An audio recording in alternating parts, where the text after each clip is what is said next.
नमस्कार दोस्तों, स्वागत है आपका अपने YouTube चैनल एग्ज़ाम अपडेट्स में। आप सभी को पता है कि इस YouTube चैनल पे हम एग्ज़ाम से रिलेटेड गवर्नमेंट एग्ज़ाम हो चाहे प्राइवेट एग्ज़ाम हो, इससे रिलेटेड हम नए नए कंटेंट प्रोवाइड कराते रहते हैं। अगर आप चैनल पे नए हो तो चैनल को सब्सक्राइब जरूर करें। और हमेशा की तरह आज हम फिर एक नए अपडेट्स के साथ आ चुके हैं। अब देखिए, जैसा कि आप पता है ही है कि पॉलिटेक्निक का जो एग्ज़ाम है यानी कि फॉर्म है ऑनलाइन होने लगा है।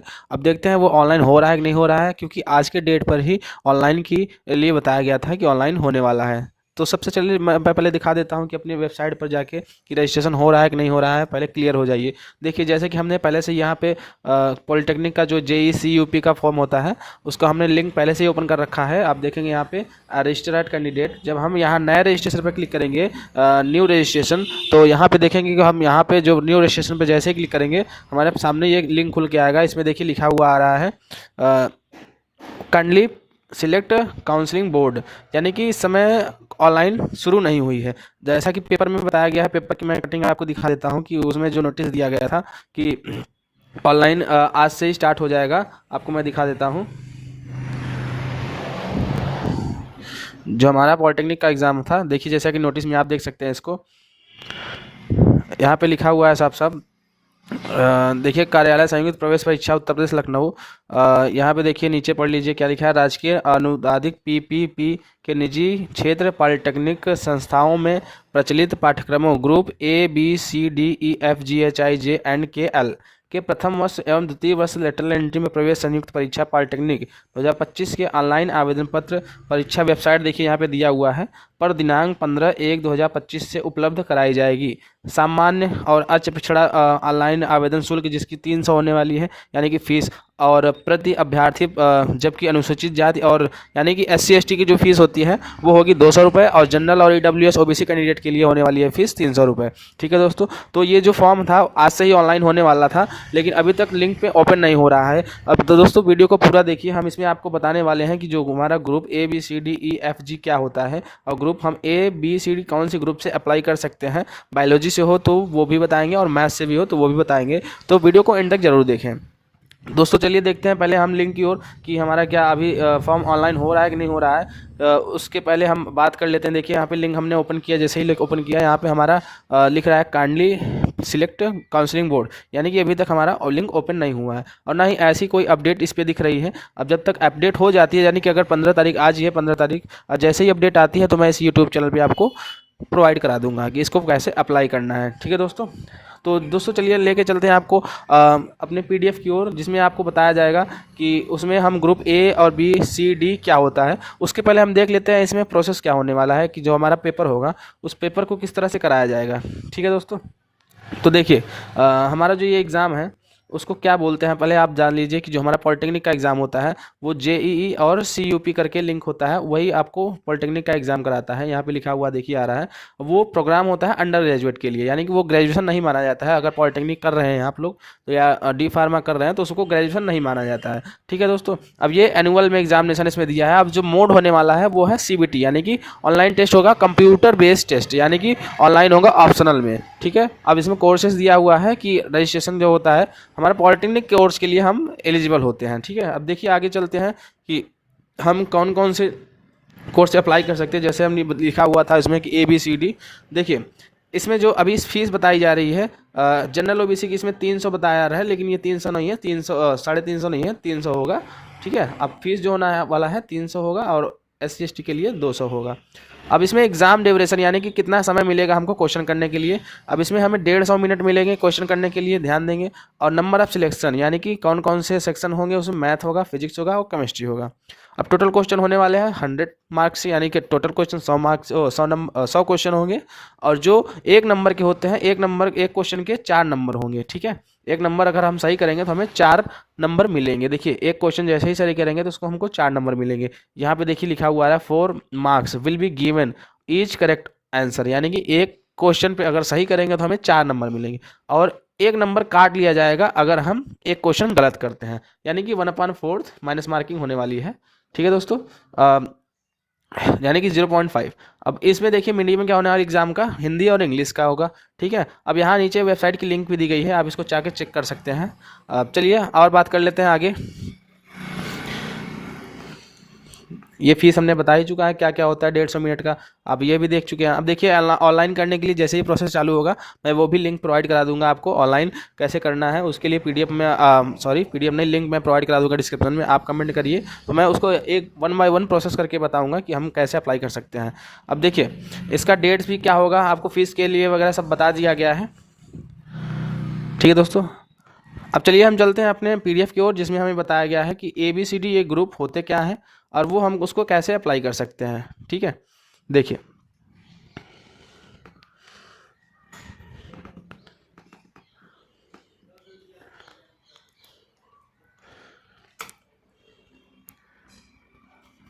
सबसे पहले हम जानेंगे ग्रुप ए के बारे में कि हमारा ग्रुप जो ए होता है वो क्या होता है और हम कैसे उसको अप्लाई कर सकते हैं। देखिए सबसे पहले ग्रुप ए के बारे में हम जान लेते हैं। जो हमारा ग्रुप ए होता है यहाँ पे लिखा हुआ है, देखिए कोर्सेज लिखा है, यानी कि इंजीनियरिंग एंड टेक्नोलॉजी डिप्लोमा ए होता है ग्रुप ए में, यानी कि वो क्या कराता है, इंजीनियरिंग एंड टेक्नोलॉजी डिप्लोमा। इसके अंदर सारे जो कंप्यूटर कोर्स होते हैं या इंजीनियरिंग कोर्स होते हैं, इलेक्ट्रिकल, मैकेनिकल, सिविल, वो सारे जो भी इंटरेस्टेड हैं, यानी कि मैकेनिकल ब्रांच से करना चाहते हैं या सिविल ब्रांच से या कंप्यूटर ब्रांच से, उन लोगों के लिए ग्रुप ए सेक्शन बना है। यानी ग्रुप ए में ये सारे लोग आएंगे और उसको जो जिसको मान लीजिए सिविल से करना है पॉलिटेक्निक, तो वो ग्रुप ए के लिए अप्लाई करेंगे। ठीक है दोस्तों, अब बाकी वो मेरिट के हिसाब से होता है, वो कौन सा ब्रांच आपको सिलेक्ट करा के देगा। आप जितना अच्छा नंबर लाएंगे, जिस ब्रांच को आप सिलेक्ट करे रहेंगे उस ब्रांच को आपको पहले दे देगा। अब देखिए इसके लिए मिनिमम एलिजिबिलिटी क्या होती है कि 10th पास होने चाहिए, कम से कम 35% मार्क होने चाहिए, यानी कि 10 पास होने चाहिए और कम से कम 35% मार्क्स होने चाहिए। अब देखिए इसमें क्या लिखा है, appearing candidate can also apply. देखिए अपेयरिंग कैंडिडेट क्या होते हैं कि जैसे कि हमने एग्ज़ाम दे दिया है और अभी तक हमारा रिजल्ट जो है आया नहीं है, तो ये भी कैंडिडेट अप्लाई कर सकते हैं इसको। ठीक है दोस्तों, अब देखिए 2 इंपॉर्टेंट चीज़ें इसमें दी गई हैं, यानी कि टोटल मार्क्स आपको 35% तो होने चाहिए, लेकिन मैथ में 50%, 100% मतलब होना चाहिए कि 50 में 100 में से जैसे 100 नंबर का क्वेश्चन होता है तो उसमें से 50 आपको मैथ में लाना ही लाना है, तभी आप इसको अप्लाई कर सकते हैं। और फिजिक्स और केमिस्ट्री को मिलाकर टोटल 50% होने चाहिए। ठीक है दोस्तों, आप इस चीज़ का ध्यान देंगे कि अब मैथ्स में अगर हमारा 50% नहीं है तो आप एलिजिबल नहीं है इसके लिए, और फिजिक्स और केमिस्ट्री में अगर आपका 50% नहीं है तब भी इस फॉर्म को नहीं डाल पाएंगे। अब देखिए दूसरा नंबर बात कर लेते हैं कि यहाँ क्या है ग्रुप बी के बारे में। ग्रुप बी क्या दिया है इसमें कि एग्रीकल्चर इंजीनियरिंग, यानी ये एक टाइप का इंजीनियरिंग होता है जो एग्रीकल्चर डिपार्टमेंट देखता है, तो इसके लिए भी फॉर्म है ग्रुप बी का अप्लाई करेंगे। जो भी एग्रीकल्चर से अगर ऑनलाइन कराना चाहते हैं यानी इंजीनियरिंग करना चाहते हैं वो ग्रुप बी में जाएंगे। अब देखिए इसमें क्या लिखा हुआ है, क्लास 10th पास्ट और appeared with agriculture minimum 35% mark और एग्रीकल्चर सब्जेक्ट 12, यानी कि वो क्या होने चाहिए कि एग्रीकल्चर, यानी जब 10th पास करेंगे आप तो 12th में जब ब्रांचेस होते हैं फिजिक्स केमिस्ट्री मैथ होते हैं ना, तो उसमें जो बायोलॉजी लेते हैं या मैथ लेते हैं तो एक सब्जेक्ट और होता है एग्रीकल्चर का। जो भी एग्रीकल्चर सेलेक्ट करेंगे, अगर जो एग्रीकल्चर 12th में पास होते हैं तो वो इसको अप्लाई कर सकते हैं, यानी एग्रीकल्चर डिपार्टमेंट। इसका भी ध्यान देंगे कि मैथ्स हमें मैंडेटरी होता है, यानी ज़रूरी होता है, 50% होना चाहिए, और फिजिक्स, केमिस्ट्री और एग्रीकल्चर तीनों को मिला के हमारा 50% होने चाहिए। ठीक है दोस्तों, अब चलिए आगे बात करते हैं। यहाँ पे क्या लिखा है ग्रुप सी के बारे में,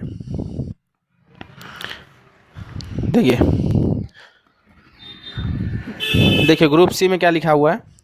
ग्रुप सी में आते हैं वो चीज़ें जैसे कि fashion designing, home science and textile design engineering, यानी कि जैसे फैशन डिजाइनिंग जो करना चाहता है, होम साइंस, टेक्सटाइल, यानी कि जो टेक्सटाइल कंपनी होती हैं उन सभी के बारे में जो जानकारी होती है वो इंजीनियरिंग करने के लिए, उस टाइप का इंजीनियरिंग करने के लिए ग्रुप सी में हम अप्लाई करेंगे। सेम चीज़ होता है इसमें, पास विथ 10th मिनिमम परसेंटेज, वही चीज़ है, यानी 10 में 35% मार्क्स चाहिए। अब इसमें ध्यान देंगे कि इंग्लिश और हिंदी जो होते हैं वो 20% और रीजनिंग आते हैं 50% के और जनरल एवरेज 30% के, यानी इसमें मैथ और फिजिक्स की ज़रूरत नहीं है। जो मैथ्स और फिजिक्स से नहीं करना चाहते हैं, अगर नहीं आता है उनको मैथ्स वगैरह, तो आप ये इस चीज़ के लिए अप्लाई कर सकते हैं जो होता है फैशन डिजाइनिंग, होम साइंस। ठीक है, अब आते हैं ग्रुप डी में। जो लिखा है यहाँ पे ग्रुप डी हो होता है मॉडर्न ऑफिस मैनेजमेंट, यानी सेक्रेटरियल प्रैक्टिस। इसके लिए आप अप्लाई कर सकते हैं। इसके लिए मिनिमम क्वालिफिकेशन होनी चाहिए, 12th पास होनी चाहिए। ठीक है, अब इंग्लिश सब्जेक्ट दोनों में होने चाहिए, 10 में भी 12 में भी। अब इसमें देखिए इंग्लिश का टेस्ट होगा, फिर रीजनिंग का होगा, और न्यूमेरिकल यानी मैथ ही होता है, न्यूमेरिकल एबिलिटी, और जनरल एवरेज 25%।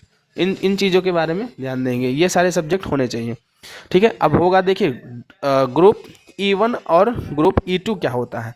अब बहुत सारे बच्चों को कन्फ्यूजन होती है कि जो डी फार्मा और बी फार्मा होता है उसमें कन्फ्यूजन होती है कि जो हमारा डी फार्मा होता है, डी फार्मा, ठीक है, और एक होता है बी फार्मा।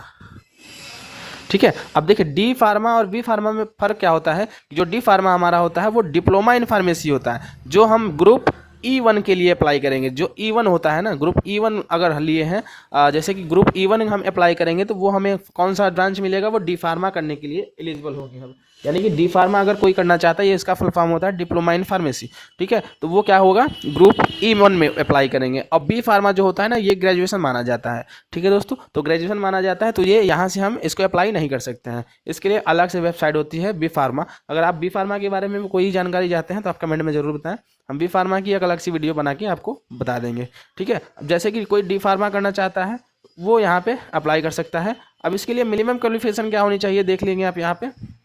जो मिनिमम क्वालिफिकेशन होगा वो 10+2 यानी 12 पास होनी चाहिए, फिजिक्स केमिस्ट्री और कंपलसरी सब्जेक्ट यानी कि मैथ से, ठीक है। इन सारे सब्जेक्ट से हमें 12 पास होना चाहिए। अब यहाँ पे ध्यान दें कि फिजिक्स और केमिस्ट्री को मिला के 50% होने ही चाहिए, और बायोलॉजी और मैथ्स 50%, बायोलॉजी में 50 होने चाहिए या तो मैथ्स में 50 होने चाहिए। देखिए जैसे क्लास 12th में हमने क्या किया कि बायोलॉजी ले लिया है, तो ठीक है, ग्रुप E1 से हम अप्लाई कर लेंगे। अगर मान लीजिए हमने क्लास 10th और 12th में मैथ्स लिया है और फिर भी अगर हम डी फार्मा करना चाहते हैं तो ग्रुप E2 के लिए अप्लाई करेंगे, ठीक है। ग्रुप E2 के लिए जब अप्लाई करेंगे उसमें हमें मैथ्स का परसेंटेज डालना पड़ेगा जिसमें 50% होने चाहिए, ठीक है दोस्तों। इसमें अगर कोई कन्फ्यूजन हो तो हमें बताएं कमेंट में, हम आपको और अच्छी तरह से बता देंगे ग्रुप E1 E2 में क्या होता है। और अगर काउंसलिंग में भी कोई दिक्कत होगी तो आप हमें जरूर बताएंगे, तो हम फ्री काउंसलिंग सेशन करा देंगे, उसमें हम कौन सा कॉलेज अलॉट होना है वो चीज़ें हम बता देंगे, ठीक है दोस्तों। तो चैनल इसको सब्सक्राइब करके जरूर रखिए ताकि आपको हमेशा ही हेल्पफुल होगा। इसलिए देखिए अब यहाँ पे देखिए क्या है, ग्रुप F यानी कि post graduate diploma in biotechnology tissue culture. आप ग्रुप ए में, यानी कि ये क्या है, पोस्ट ग्रेजुएशन है, यानी कि इसमें BSc पास विथ बायोलॉजी और केमिस्ट्री या बायो केमिस्ट्री से अप्लाई कर सकते हैं। ये क्या होता है, पोस्ट ग्रेजुएशन होता है, यानी कि जो ग्रेजुएशन होता है चाहे BSc कर लिए हैं, अब BSc के बाद के लिए जो होता है पोस्ट ग्रेजुएशन, उसके लिए यहाँ पे अप्लाई कर सकते हैं। केमिस्ट्री में 50% चाहिए, जूलॉजी में 25%, बॉटनी में भी 25% चाहिए, ठीक है। अब बाकी ये सारे ज़्यादा अभी इसका स्कोप नहीं है, बाकी आप लोग देख लेंगे, अप्लाई करना होता है अप्लाई कर लेंगे। Post graduation with diploma group जी, यहाँ पे देखेंगे इसके लिए भी चाहिए ग्रेजुएशन इन एनी डिसिप्लिन। अगर आप BA किए हैं, BSc किए हैं, BTech किए हैं, कुछ भी किए हैं तो इस कोर्स के लिए आप अप्लाई कर सकते हैं। इसमें जो क्वेश्चंस आने वाले हैं वो न्यूमेरिकल कंप्रेंशन 20% के होने, न्यूमेरिकल एबिलिटी होने वाली है, इंग्लिश होने वाली है, रीजनिंग, जनरल और GS, ठीक है। ये सारे क्वेश्चन पूछे जाएंगे इसमें। ये ग्रुप जी के बारे में है। अब यहाँ देखिए ग्रुप H क्या है। ग्रुप H अब डायरेक्ट समझ में आ रहा होगा, diploma in hotel management and catering technology, यानी जो होटल मैनेजमेंट का कोर्स करना चाहते हैं, डिप्लोमा करना चाहते हैं, वो ग्रुप H में अप्लाई करेंगे। आप ध्यान देंगे यहाँ पे, इसके लिए मिनिमम क्वालिफिकेशन होनी चाहिए क्लास 12 पास और 35% मार्क होने चाहिए। यहाँ पे देखिए क्या क्या क्वेश्चन पूछे जाएंगे, कौन कौन से सब्जेक्ट से। तो यहाँ रीजनिंग होगी, न्यूमेरिकल यानी मैथ्स भी होगा, साइंटिफिक एटीट्यूड और इंग्लिश 25% तो पूछे जाएंगे। और यहाँ GK यानी 25% GK भी होगा। अब यहाँ ध्यान देंगे diploma in aircraft maintenance engineering, यानी एयरक्राफ्ट से जो भी डिप्लोमा करना चाहता है ये अलग होता है, ये ग्रुप I होता है, ये ग्रुप A से बिल्कुल भी अलग होता है। इसके लिए मिनिमम क्वालिफिकेशन जो होना चाहिए वो क्लास 12 होनी चाहिए, जो फिजिक्स केमिस्ट्री मैथ्स होना चाहिए, इंपॉर्टेंट है इसमें। और क्या होता है, फिजिक्स केमिस्ट्री में 50% होने चाहिए और मैथ्स में 50% होने चाहिए। देखिए यहाँ पे नोट लिखा हुआ है कुछ, the minimum age limit was 14 year, यानी कि 14 साल के कम से कम होने चाहिए आप इसके लिए अप्लाई करने के लिए, ठीक है। 14 साल से अगर आप ज़्यादा हैं तो इसको अप्लाई नहीं कर सकते हैं, 14 साल से अगर कम है तो, ठीक है दोस्तों। अब देखिए इसमें आप देखेंगे कि जो हमारा रिजर्वेशन मिलता है, रिजर्वेशन किस तरह से मिलता है, यानी EWS के लिए 10% मिलता है, और जो नॉन क्रिमिनल OBC में आते हैं वो 27% लेते हैं, और SC के लिए 21%, ST के लिए 2%, ठीक है। ये हॉरिजॉन्टल यानी कि जो डिसेबिलिटी हो या तो फ्रीडम फाइटर में हो, यानी आर्मी वगैरह में जो होते हैं उनके लिए है, उनके लिए 5% होता है डिसेबिलिटी के लिए, फ्रीडम फाइटर या आर्मी मिलिट्री वाले में 2%, वार्ड मिलिट्री पर्सन 5%, और यहाँ फीमेल कैंडिडेट के लिए 20% यहाँ पे रिजर्वेशन मिलता है, ठीक है दोस्तों।